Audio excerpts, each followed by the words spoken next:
guest experts tell us about the influence this show has had on them even before they set foot in our studio. So let's have a listen to Victoria Tonelli's story. Coming to you from Queen and John, it's Home Day on Cityline. I used to watch Cityline when I was super young. I want to say 5 or 6 with my mom. Every Thursday we'd tune in, Home Day. We wouldn't miss it for the world. Please welcome Brian Gluckstein and Steven Sabatos right over there. I definitely had a bit of a crush on Brian, if I'm going to be honest. I thought he was super handsome. I thought he was funny. But I also just loved his passion for an interior design. And all of a sudden, I had these huge opinions over paint colors and tiles, and it totally transformed my vision of what my future is going to be, which is now an interior designer. Oh, I love to see it. And now please welcome Victoria and Brian. Victoria and Brian. Now, unfortunately for your crush, you're engaged and he's married, so sorry, that's not going to work, but I love... She could be my daughter. You two have actually never met before this moment. No, First time. No. How does it feel to know that someone has, like, basically refined their taste based on what they learned from you, Brian? I think it's great. You know, that was the whole objective. When people would say, why are you on the show? I said, because I want to show people, you know, a lot about design and encourage them and inspire them to either do that to their own house or be in this industry. I think it's so cool. Yeah. I love it. So we're going to talk about neutrals, because what else are we going to talk to these two about? Brian does a neutral like no one else. Victoria, you have inherited the gene. She's my living room. She is. So we're going to go basically from, you know, the builder's basics to designer neutral. So what do we need to know, Vic, when it comes to dealing with neutrals? Yeah, so we definitely share a mutual love of a nice neutral palette, but neutral spaces have been given a bad rap over the years for being, you know, boring or lacking character or interest. But that's often because they're poorly designed. So there's some things that you can really think about, tips and tricks to really elevate a space. So I brought in a few photos of spaces that I recently designed that's definitely within that restrained color palette, but it accentuates the difference between, you know, a home that really reads as cold and unwelcoming and one that feels layered and has some interest to it. So that's what we're talking about, the difference between the two. And Nothing this set boring really, about it. and this set personifies how warm neutrals can be. Well, thank you.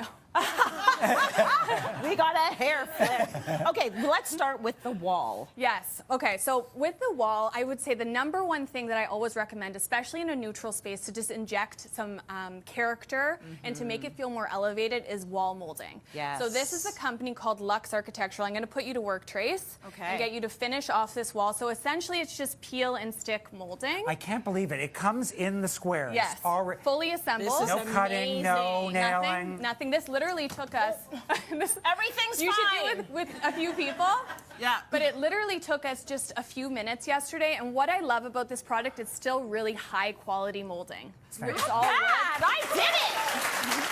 I did it. There's a few other products on the market that's plastic or composite, but this is really professional grade wood molding. Incredible. So yeah, it really adds some interest to the space. And then the second thing I recommend would be a lime wash finish. Okay. So Steven's probably perking up in the back. Yes. But it adds a beautiful texture to the walls, even if you're staying within a neutral palette. So I brought a picture of that too. So it really gives you some depth. I like that. And then nothing appears to be flat. Like you're giving it that depth. Yes. Next, you say mix materials to make the space a little bit more interesting. Yes, that's also so important. So all these pieces are from Home Society. I went shopping in their downtown showroom, and I was thinking of a few things as I was shopping. So I really wanted to incorporate a few different materials. Wood was a big one in a neutral space because it can really warm it up. Yeah. So I added this wood chair with the cane detailing, and I also mimicked it over there with the side table. Yeah. The second thing I wanted to do was mix metals. So here, I added an antique brass on the lamp. That is beautiful. And then I also brought in a metal side table there. So you're mixing and matching, and you're creating some contrast. Look at the shade. I mean, look at the material on the shade, that boucle. Well, we're about to start talking about texture, but that is gorgeous. And I drive past that showroom all the time, and it is stunning inside. So Texture is another way that you're going to sort of break up the neutrals in the space. Let's talk about textures. So texture is also so important. A neutral space should really be very rich in textures. Yeah. But what's so easy for textures is to just add throw pillows. So everything in terms of throw pillows and fabrics in here are from Tonic Living. Nice. Why I love Tonic, I'm an OG fan, is because they really have managed to curate a neutral line that's very rich in texture, but also has these subtle patterns to it. So adding these three alone to your couch, all of a sudden it becomes so much more interesting. You have the boucle, you have the more masculine fabric here that has the pinstripe, and then just the subtle fabric there kind of is a bit more feminine. So you're creating some contrast, you're creating some interest. Very nice. Yeah. Okay, now if we want to add a little bit of color. Yes. How do we do that in our neutral space? So I think it's a misconception that people think I can see that you want to sit down. I always want to. That's what is that Brian what we're does. I always want He's to like, Brian's sit done. down. I'm chair ready. was comfy.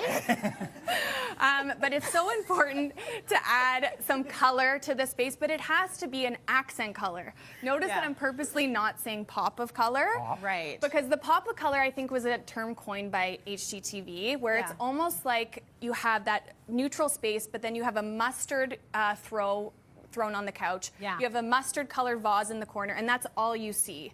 You still want to maintain a lot of balance. So within that neutral color scheme, I would explore more saturated colors that you see in nature. So here we're going to add in some green. So I'm going to put Brian to work. Okay. We're going to swap these two out. Trace, I'm going to get you to add those coffee table books. Got it. And in a matter of seconds, we're just having a new accent that adds some layers to the space. So pretty, and it is. There are like neutrals also. Yes. Look how gorgeous On top, that there is. we go. Too many designers in this room. Very nice. And then the other accent of green would be the beautiful life that we added in the corner. You know, adding branches or a floor plant is such a great thing to add life into the space. This one's from Valley View Gardens. Oh, beautiful. Yes. Very nice. Like, not bad for doing this while your crush is watching. Like, you did amazing. Yeah. I'd be like,